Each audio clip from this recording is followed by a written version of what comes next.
Hi, my name is April Wilhelm, and I created a six-figure marketing agency in less than 2 years as a military spouse and a messy stay-at-home mom.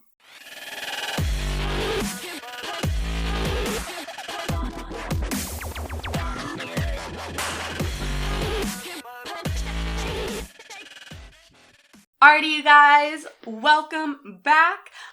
As you guys know, I'm going to teach you the 4 simple steps to building a marketing agency. These are the same steps that I use, and I am a hot mess mom and military spouse, and I was traveling and doing all kinds of crazy things in my point of life while trying to start up a marketing agency. And the fact that even though I was going through all this craziness, I succeeded. And so now I'm super excited to share these wonderful steps with you today. Now, before we dive right into the steps, I'm actually going to give you a little bit of background information on me, okay? So about 2 years ago, I started a virtual assistant freelancing company. Pretty much, I started off freelancing while I had moved to Japan. Before that, I was a single mom and I was going to college. I was taking like one class at a time, and I was a mom to a 3-year-old at the time, and single mom, and I was working 2 jobs, right? So I had like all this craziness already in my life. And, I was working hard, trying to go to college because society has told us and has really explained to us what success was, right? So success in the society's mind is that, hey, you graduate high school, you go to college, you graduate college, you start, grinding up the ladder, you start at a 9 to 5, and you just work your way up. And usually around 30s, 40s, you'll finally be successful because you'll have a family and a good corporate job where you're really just tied down to a desk and working that normal 9 to 5, 2 weeks of vacation every year. And of course, with my situation that I had going on, I was, a single mom. I was 21, 22 at the time, and I was barely making it through college and really spending most of my time raising my child and working 2 jobs. And I was just like, I don't know, I'm trying to do everything that society and our parents and our family has told us to do, but it's just it's not working. And then I met my husband, and we got married, and then he is active duty, and the duty station was in Japan. So we had to move our entire life from the States all the way to another country. And then when we got there, he ended up deploying within 2 weeks later. And I was just like, okay, so how am I going to be able to live in another country, find employment, and continue my education? And I felt really, really lost in all of that. And as I was lost in all of that, I was, trying to figure out where and how I was going to find success. And I had found an awesome job, because when you are living overseas, there are a lot of rules sometimes. And for us as a military spouse, there was extremely a lot of rules. We couldn't work off base, and for the opportunities on base, we were not only competing with the actual country citizens there, but we were also competing with ourselves, all these military spouses. So technically, for a $7, $8 job, I was competing with not only country citizens, but with spouses who had their master's degrees. And I was just like, okay, I obviously am not going to find something livable and worth it here because of childcare and things like that. So I was like, okay, maybe I can find something from home. And when I started doing some research, let me tell you, there wasn't a lot of options and that were legitimate. But luckily, I found a sales job that I was able to do from home and living in another country. And I was like, oh my God, this is amazing. Yay. It was salary. I didn't need a degree, and I was pumped. And I was super excited. But while I was doing this job, I was literally tied to my office, to my desk, to my laptop, and to my phone 24/7, 9 to 5, even earlier than that. Sometimes I was up at 6 a.m. because of the time difference, and sometimes I was taking calls at 12, midnight, and 1 a.m. and things like that. And I was just getting really stressed out, and I was working a lot, and it was just not worth it. My mental health was just going downhill. I wasn't really getting to spend time with my actual son. There were sick days, and, if he was sick or if I was sick, that had a huge impact, even though I was working from home. So I felt like I wasn't really getting any of the benefits from actually working from home. I still had to get him into childcare because they wanted something where I wouldn't be distracted. They wanted me to have a separate office space and things like that. They had a lot of requirements, and I was just like, okay, I have to find something else. And that's when I found virtual assisting, and it was great. I started off my business within 90 days. I was making way more than my salary, and I was working less hours, and I got to have my son with me. And I had all of these great things going with virtual assisting. And then about a year later, I had fell pregnant, and I was super excited. I wanted to, grow my family with my husband. And unfortunately, that pregnancy was rough, like extremely rough. I was hospitalized. I was really, really sick. And so I took some time off from my virtual assisting business. And I was like, it's okay. That's what's great about, working from home and being a virtual assistant at the time. Well, then it kind of turned for even the worst. I ended up giving birth at 26 weeks, and we were visiting family at the time. We were stateside, and so then I could not actually go back home to Japan. And we had all of these craziness happen. My daughter was in the NICU for almost 90 days straight, and I wanted to pick up where I left off. I wanted to bring in an income because we not only had our regular bills and stuff from overseas, but we also had these other bills that were coming in while we were stateside and staying there while my daughter was getting taken care of. And I realized I couldn't really go full force back into virtual assisting while having my daughter in the NICU, taking care of my son back stateside in a city we've never been to, and going through all of these emotions and all of these situations and things like that. So I was like, okay, what can I do? How can I almost scale my virtual assisting business without actually working more hours and being tied to a computer or a desk? And that's when I found building out an agency.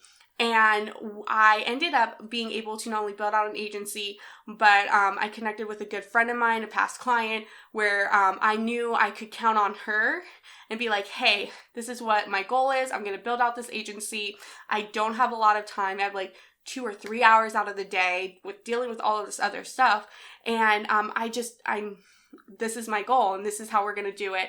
And what's really great is that I was able to accomplish this in 90 days.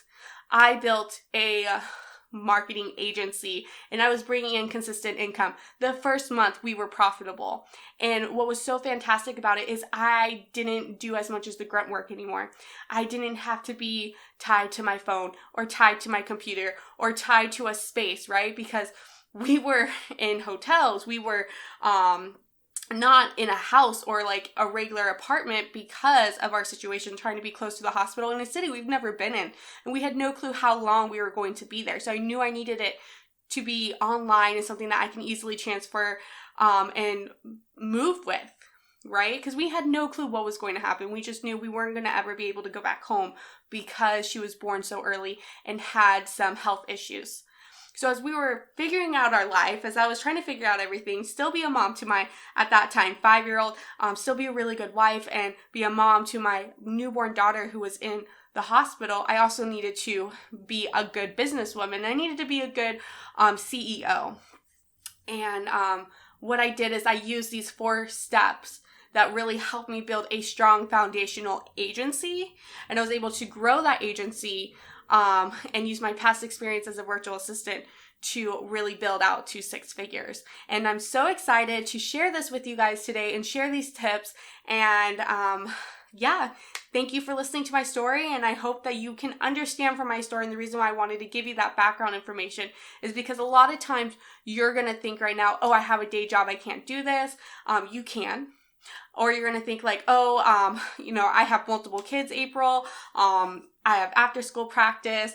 I have PTO meetings. I'm not going to be able to do this. You can. If I was able to build out an agency in a city I've never been in before, in a hotel room, with my daughter in the NICU and visiting her every day, multiple times a day, spending hours at the hospital, being able to take care of my 5-year-old, take him to school, bring him home, and do homework with him, and still also be a wife, with my husband while we were dealing with this. You can do it too, okay? It is not easy. It is not hard. It is simple. You follow these steps, you take your goal-getting attitude, and you attack with smart action, with strategy action. You can make it possible. Alrighty, you guys, let's really dive into these simple steps. My 4 simple steps to getting started is number 1, is finding your target niche, your target audience, right? Number 2 is finding your first clients. Those are important. Just your first 1 or 2 clients is really going to make an impact in your business, even just starting out, and is going to actually show you how you're going to strive and be successful. Number 3 is start it right now. Doesn't matter if you have a day job, doesn't matter if you're a mom to 5 kids, doesn't matter if you're on vacation, right? If you're in another country, if you're traveling, it does not matter. It is time to start now and actually start. Not just talk, not just writing things out, actually putting in the action and work. And then of course, number 4, retaining your best clients. I'm going to talk about how to retain those best clients and to build out a wait list. Okay, so with step number 1, we need to figure out who and what, okay? Who do you want to work with? Who do you want to be your clientele? Who is going to pay you the X amount of money that you want and need and to charge for your services? And then part 2 of that is what? What problem are you going to help them solve? Okay, and the reason why this is number 1 and so important is that this is the absolute beginning step, because who are you going to work with is really like who are you going to focus on. Okay, so I want you guys to think about it like this. If you are driving a boat, right, you're going fishing, you're driving this boat, and you're at this huge lake with lots and lots of fish, right? You take this big net and you throw it over and you wait a couple hours and you pull it up and there's no fish. Or there's 1 or 2 fishes and you're like, oh my God, I wasted all this time just to get 1 or 2 fish when I was hoping for hundreds of fish. Okay, the reason why is because you casted this huge net, right? And what your perception is that, there's enough of this net space that's going to catch all these fish, right? And you went to this one specific location. Instead, you only got that 1 and 2 fish. What you should be doing is that you should be catching using a smaller net, and then catching more fish that way in a different location. So maybe a bigger spot. And what I mean by that is that instead of just going to one location and dropping one big net, is that you would drive to multiple different locations and drop smaller nets. And in a business perspective for that is that you're getting those little nets, okay? Those are going to actually be your ideal audience, your niche, okay? Instead of having one big niche, you're going to have very small ones, and then you're going to move to different locations. You're going to know exactly what problem you're going to solve, and you're going to figure out where they're hanging out and throw out those actual nets to catch them. Hopefully that was a good visual for you. If that was more confusing, I'm so sorry. But essentially, you want to figure out who you want to work with and what problem you're going to solve and help them solve. Now, here's the thing. You want to be very, very niche down and be specific, because we all have an income goal, and we need to make sure, that target market and that target audience, it will actually pay and have the money to pay for your service, and that you're actually going to solve a problem for them, right? They're not going to pay you high ticket money for something that they don't really need. That's not going to be the smartest way to go about it.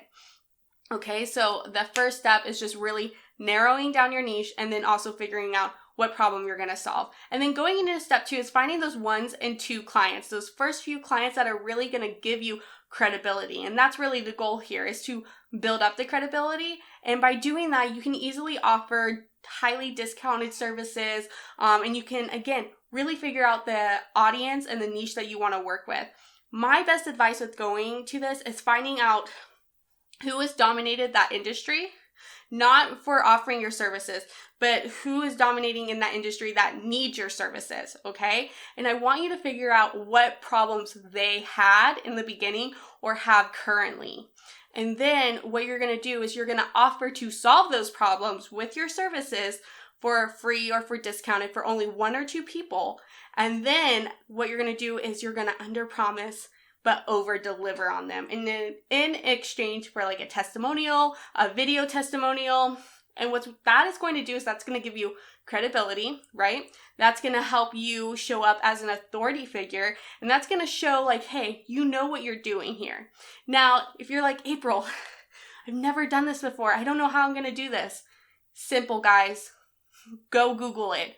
Go figure out how to solve these problems. If you don't know how, go do your market research. Go do your extra research on YouTube, on Facebook, on Instagram, on Google, and figure out how to solve these problems. Master it, understand it, or be the head CEO and go outsource to multiple people who are experts in their field, who maybe just need direction or want to work under someone, and then you go and grab those clients, okay? So there's multiple different options here. The next thing to go about is number 3, right? Starting now. So right now, I'm going to give you 2 steps that you need to do right this second. Number 1, you need to figure it out. And I mean, you're going to need to really figure out who you're working with and why you're working with them. Then I want you to go and write out 5 of those high industry people's names who has those problems that you're going to solve. Write them out and contact every single one of them and ask them like, okay, in the beginning you had this issue. How did you solve it? Did you outsource to somebody? Did you figure it out yourself? Did you like wish you could have had the money, or did you wish that you could have outsourced it to somebody? Okay, I want you to go and do the market research, and that's the first big step to actually building an agency, okay? And the second thing I want you to do is actually go do the research on the people who are offering these services as either a VA or as a freelancer or even as an agency. You need to know your competitors and you need to know what they're doing, why they're doing it, how they're doing it. Now, when you decide to actually once you have all of this information done, you're taking that action and you want to take action further, I'm going to give you a secret 3rd step right here. Go hire out independent contractors to help you build out your agency. And last but not least, right now, guys, step number 4 is retaining your clients, okay? After you start having a few clients and you're building out those testimonials, what you do is you want to retain them, having them sign 3, 6, 9 yearly commitments to you. You'll be doing this by being very confident in the services that you have and being very confident in what the expectations are and what you're going to be delivering to them. This is why I always underpromise and over-deliver, and why I recommend you do it as well. Build out those case studies from your first 1Z, 2Z, 3Z early on clients, okay? And then when you up your prices to exactly where you want them to be, make sure everything is on a at least 3, 6, 9 month commitment. Okay, this is not only going to give you sustainability in your agency, but this is also going to give you sustainability in clients. Okay, and the reason why they're different is that in a sustainability for your agency, you're afloat, you're getting your bills paid, you're paying your independent contractors, right? And you're having great cash flow back into yourself. Now, sustainability in clients is that you never want to be constantly fishing for new clients, fishing for new fish, and looking for new spots to start, dropping out those little nets everywhere you go, right? What you want is to have 1, 2, 3, big main clients that are constant to you and are constantly retained and re-signing with you. This builds not only more credibility, but helps you with your marketing, right? Because marketing, you have to put money into, time into it. Having 1, 2, or 3 big main clients, let them do the marketing for you. They're going to easily recommend you. They're going to send you clients. If they're happy, they will be your best free marketing tool. And free marketing is great. All right, you guys, so retaining clients is absolutely huge. And this is a big one to scale your business and to really let you sit back and enjoy having an agency and not feeling so stressed out all the time. You need to make sure you sign clients on those retainers who understand that it's not a, sprint of a race, it's more of a marathon, okay? And make sure you hold those expectations so there's no headaches or drama or confusion.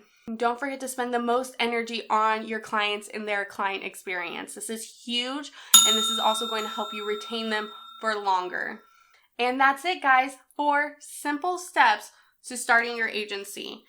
April, it can't be this simple. It really is, guys. Do the work, start the work, take the action, and then continue on and scale it in a smart sense of fashion, okay? Make sure you have great clients. You're pouring your heart and soul into not only your work, but into your relationship with them. Make sure you do the research and you're backed up with validation. And it doesn't matter if you have all craziness happening in your personal life, you can still do it and you can still be great. If I was able to do this with my daughter in the NICU and living in a city I've never been to before, then you can do it too. Now, if you're like, okay, April, I'm just not there yet. I don't know if I'm ready to build out an agency. I really just want to dip my toes into it. Well, no worries. Check out the description below. I have an amazing gift for you, and it's completely free. You can go and download my roadmap to becoming a virtual assistant. It's how I got started and how I knew this was the right fit for me, and it really gave me a great foundation to build out my career. And if you're looking for other ways to make money from home, don't forget to head over to Facebook and check out my Facebook group, Stay at Home Profit. It's an amazing community, super supportive, and I actually post jobs every week on real, true opportunities to work remotely and from home. All right, guys, now tell me this. What is your story? Why do you want to work from home? Why do you need to work remotely? And have you built out an agency before? Let me know in the comments. I can't wait to hear more about you and your background, and I will see you guys next time. Bye.